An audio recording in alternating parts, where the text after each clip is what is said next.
One thing I just don't do is doubt the power of you guys. So I preemptively made this video because I am 1000% confident the YuGiOh versus Nekroz live duel will reach over 1,000 likes before the end of the day. With that being said, if you guys haven't seen that insane live duel, then go ahead and click on this video. But right now, we are going to be talking about Nekroz, Sharik 2. This is going to be too strong. Now, I know a lot of players might not be hip to it. Some players actually might. The Vanity's Ruler concept. But what if we combined it with other cards to make it even more viable? In this video, I'm going to be showing you a competitive Nekroz deck profile with Sharik 2 for the July 2019 format. If you're looking for a solid tier 2 deck, blue just might fit that category, and to give you nostalgic points, Nekroz is considered the best ritual deck of all time. I think that its viability in this format is a little bit flawed. We still need Nekroz a unicorn to 3. I think that would push the deck to tier 1 status. And on top of that, having a third Sharik would not hurt the deck. Granted, I don't think players play more than 2 Sharik anyways, but it's always nice to have stuff off of the forbidden list.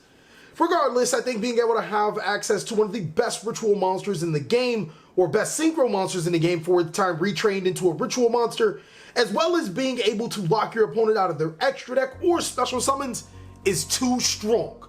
Starting off with the monsters, we run 3 copies of Nekroz of Valkyrius. A lot of players play 2, some players play 1. I'm gonna go ahead and state my reasons why I feel 3 is a really solid number. So this deck, this particular Nekroz deck runs no hand traps whatsoever.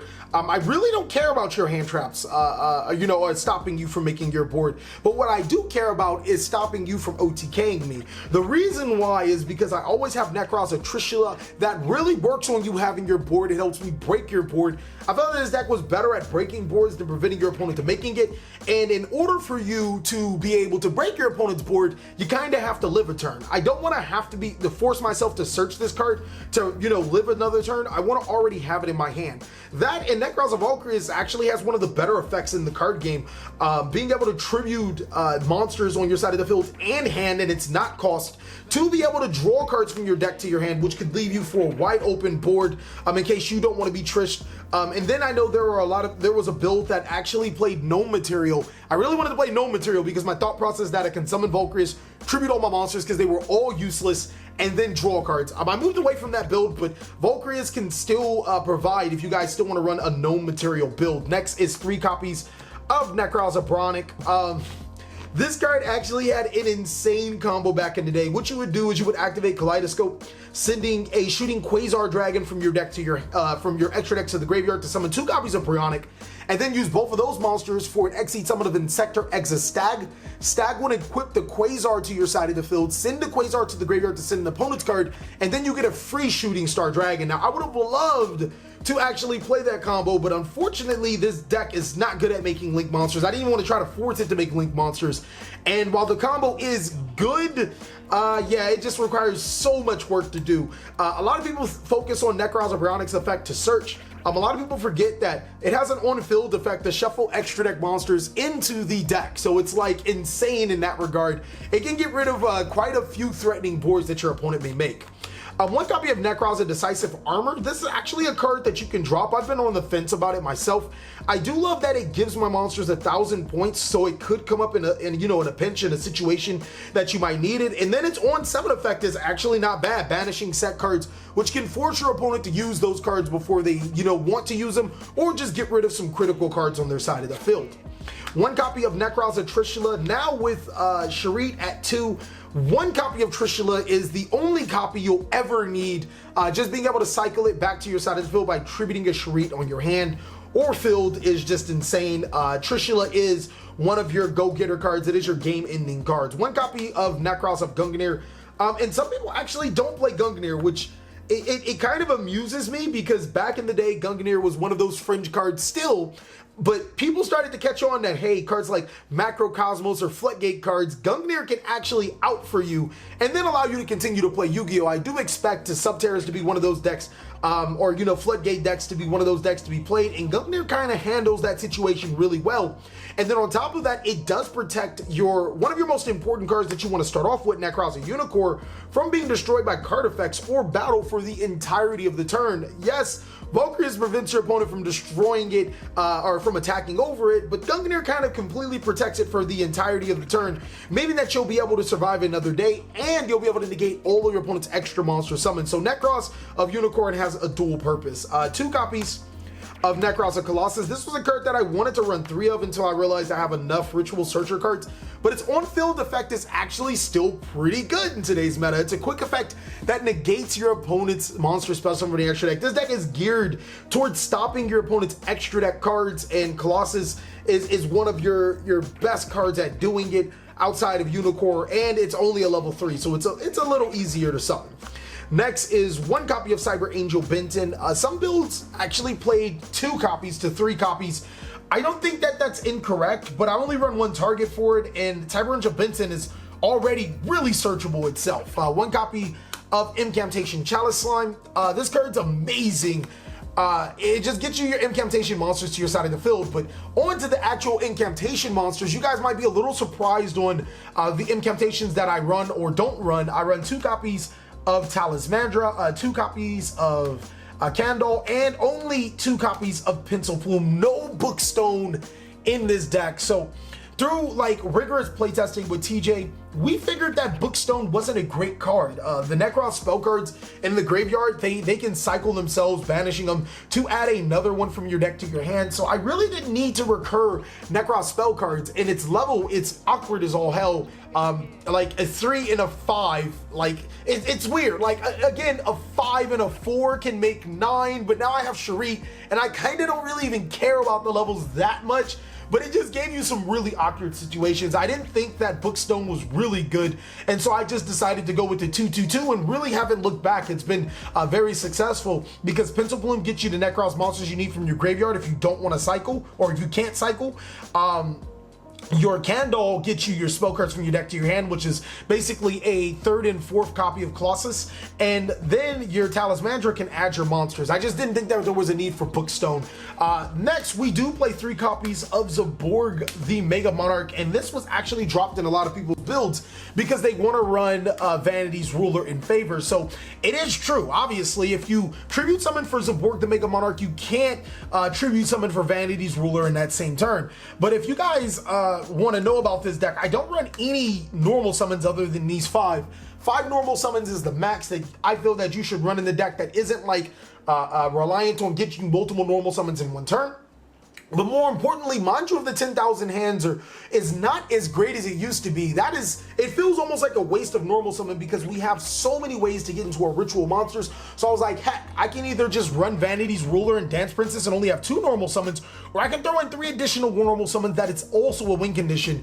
A lot of times you don't have to summon Vanity's Ruler to win the game. A Zaborg the Mega Monarch will outright win you the game, being able to destroy itself and then send all of your opponent's cards, their important cards from the extra deck, to the graveyard. Since this format is so extra deck reliant against some of the top decks in the meta, you will win the game. Same thing with Vanity's Ruler. They both have their different perks, but running 3 copies of Vanity's Ruler just isn't necessary because it's searchable.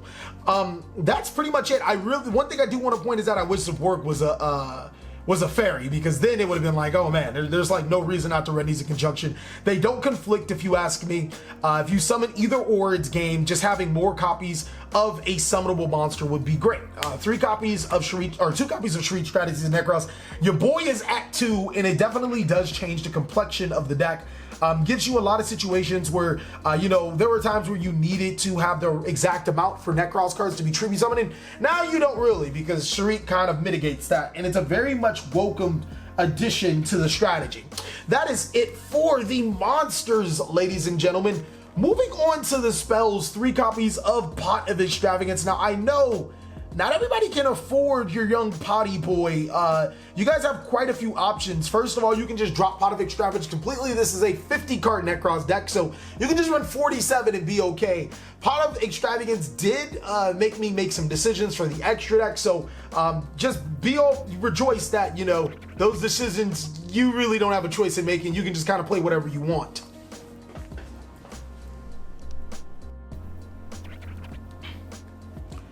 Next is 3 copies of Super Polymerization. This really only enforces the idea of Nekroz. I don't want to play any hand traps in this particular deck because I don't care about your board. I want to break your board through a series of Nekroz or Bryonic or, you know, my Colossus or Super Polymerizations. Like, just playing hand traps and waiting for your opponent to make a mistake or put themselves in a vulnerable position, I feel is like old Yu-Gi-Oh! Because there are decks that can play through multiple hand traps, but playing around a Super Polymerization is a totally different story. It's really hard to play around, like, breaking your opponent's board entirely, as opposed to just, you know, your opponent playing around in Ash Blossom or Effect Veilers and whatnot. So not only that, it actually takes up less room to run Super Polymerization. So there you have it. I'd rather break my opponent's board than try to stop them from making a board, because after breaking their board, I mean, they've already used all their resources and whatnot, and I can, you know, continue to dwindle the resources with Unicorn or Trish or whatnot, and, you know, can proceed to win the game. But next is 3 copies of Preparation of Rites. That is a reinforcement of the army to the deck. 1 copy of Reinforcement of the Army, because Reinforcement of the Army to the deck, it searches Charit and Colossus. 3 copies of Call by the Grave. This deck doesn't necessarily like to be hand trapped at all. I hate being hand trapped inside of this deck, but a lot of times in tier 2 decks, you hate being hand trapped altogether anyways. 1 copy of Incantation Inception. I used to think that this card was the best card ever until I realized you could only tribute incantation monsters, so that sucks. But it still can summon any of your monsters to your side of the field, and then, you know, be able to gain their effects. You know, or you could overpay to summon them to your side of the field and you can gain their effects. For the ritual spells, we run 2 Cycle, 2 Kaleidoscope, and 2 Mirror. Going back to the OG numbers, ladies and gentlemen, I feel Charit does play a part in you being able to successfully do this. And there's not really much else to say about these. Keep in mind, you can only activate one of them once per turn. So if you activate Cycle, you can't activate another Cycle. If you activate Mirror, you can't activate another Mirror. So being able to see them and then also being able to use them effectively was amazing. And 2/2/2 is just the way to go. Ask Overwatch. And then lastly is 3 copies of Evenly Matched. Again, this deck is built on breaking your board. I don't care about how you make it. I'm like Burger King, I'm gonna have it my way and break your board. But that is it for the spells and traps, ladies and gentlemen. Now, because we ran Super Polymerization and Pot of Extravagance, we had to get a little interesting. Blue Eyes Ultimate Dragon is one of the only targets for our Kaleidoscope. And as much as I wanted to run like Star Eater and all that other stuff, I didn't have the room. I had to make sacrifices. If you guys aren't running Desires or Pot of Extravagance, of course you can run those cards instead of what I'm going to show you, which are, you know, just extra cards that I play, so I won't lose them to my Pot of Extravagance. But Blue Eyes Ultimate Dragon I felt was the best because I can make Nekroz or Trishula and Colossus on my side of the field, which is stronger than any other combination of Nekroz monsters that I can summon.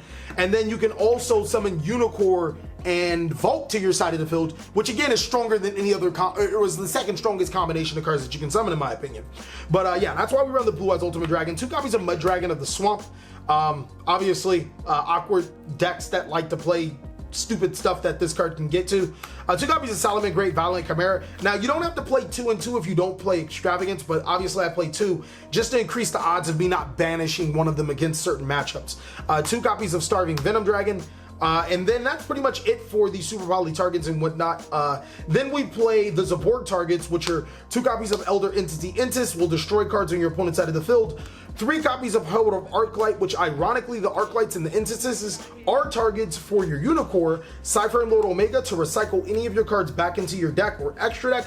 And then 2 copies of Totally Awesome to get you more resources from your graveyard to your hand. Normally summoning Zaborg can mean game, but that's it for the main board and the extra deck. The side deck, one thing I do want to highlight is that I feel Ghost Ogre and Snow Rabbit will probably be the best hand trap coming up, especially if pendulums are really on the rise. But that's pretty much it, ladies and gentlemen. Let me show you guys a few combos. This deck kind of doesn't have many, but you know, it is what it is. I'll show you a few and we'll get all out of here. Okay guys, so for our first combo, you're gonna need any incantation monster or corresponding card to special summon an incantation monster and Zaborg the Mega Monarch. Now, the best times to do this combo is maybe turn 3 because you'll have resources in the graveyard, and you'll be able to destroy cards on your opponent's side of the field, but it's still very valuable turn 1 because, I mean, you'll still win the game. Another way, the best cards to have is Nekroz of Colossus in your hand, and of course a monster that can correspond with Nekroz of Colossus, so you can special summon it to your side of the field and whatnot. So what I'm going to do is reveal the Nekroz of Colossus to special summon the Pencil Plume to my side of the field, and I'm also going to be able to special summon Talismandra to my side of the field. Talismandra's effect will allow me to add a Nekroz monster from my deck to my hand. So in this particular sequence, I'm going to add Nekroz of Unicorn, and then I'm going to follow up by activating the effect of my Nekroz of Colossus. Colossus effect is going to allow me to add Kaleidoscope from my deck to my hand. Now, you guys could have added Nekroz of Bryonic and then discarded the Bryonic to search, but keep in mind the Nekroz effects are hard once per turns, so you really want to be mindful on which Nekroz cards you want to use. And of course, if I'm going first, I feel more confident doing it this way. Tributing both my incantation monsters, I'm going to summon Zaborg the Mega Monarch and then target itself. Since I did tribute a light monster, I get to choose the cards from my opponent's extra deck that I want to send to the graveyard, but we're not going to talk about that. We're just going to destroy the Zaborg the Mega Monarch and then send 8 cards from our extra deck to the graveyard, and I'm going to show you the exact cards that I want to send. I'm going to send 2 copies of Elder Entity Entis, 3 copies of Herald of Arclight, 2 copies of Totally Awesome, and the Side Frame Lord Omega to the graveyard. Now, trigger the effects of all 3 of your Herald of Arclights. You can then trigger the effect of your Elder Entity Entices, and then, or your Totally Awesomes, and then Chainlink 3, trigger the effect of your Elder Entity Entices if applicable. If not, then just trigger your Totally Awesomes. Now, the reason why we do this is because if this is 1, 2, and 3, your opponent can't respond with cards like Ash Blossom and Joyous Spring because your Totally Awesomes will be 4 and 5, and then you'll have 6 and 7. They'll only be able to use Ash Blossom to your Elder Entity Entices, which, as you guys should know, that really doesn't apply right there. So with Totally Awesomes, we're going to grab that Nekroz of Colossus back from our deck to our hand, and we're also going to return a Totally Awesome back into our extra deck.